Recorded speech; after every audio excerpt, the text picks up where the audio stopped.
এই যে দাদারা ছাড় পোকার বাচ্চারা, বাড়ি ভাড়া দিতে হবে, এ মাসের ইলেকট্রিকের বিলটা বেড়েছে দিতে হবে, গ্যাসের বিলটা দিতে হবে, মুদির দোকানের খাতার ধারটা দিতে হবে। ওরে বাবা, ছেলে মেয়ে নতুন ক্লাস শুরু হয়েছে, তার উপরে বই, বিছানায় এপাশ ওপাশ। জাস্ট একটু চোখে ঘুমটা এসেছে, কুটুস, প্রথমে চুলকে আরাম, তারপরে চুলকে কষ্ট, তারপরে লাল হয়ে ফুলে পুরো রক্ত বেরোবে। অফিসের সনাতন দা যদি দেখে ফেলে, হ্যাঁ, সে বলবে, কিরে বউয়ের কামড় খেলি আবার। তো এই সব ঝামেলা থেকে মুক্তি পাওয়ার জন্য আমি এসে গেছি। আপনি মাত্র 50 পয়সা খরচ করুন। এটা শুধু ছাড় পোকা কেন, ছাড় পোকার ছোট ভাই, ছোট বোন, মাসি, মেসো, বড় বৌদি, মেজ বৌদি, রাঙা কাকু সবাই নির্বংশে ধ্বংস হয়ে যাবে।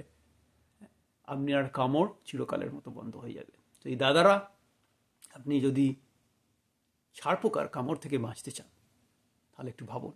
স্টক কিন্তু খুব বেশি নেই। আমি পরের কামরায় যাওয়ার আগে একটু করে ভেবে দেখুন যে কোনটা আপনি পছন্দ করবেন, ছাড় পোকার কামড় না আমার 50 পয়সার মুক্তি। তো এইটার ইন্সপিরেশন হচ্ছে বাগনানের স্টেশন থেকে একজন হকার উঠতো, শুরুই করতো, এই যে দাদারা ছাড় পোকার বাচ্চারা, সবাই নড়ে চড়ে বসতো। তো যাই হোক, আমার পুচকেটার চ্যানেলটাকে সাবস্ক্রাইব করুন, কমেন্ট করুন, সাপোর্ট করুন, আমি চালিয়ে যাবো।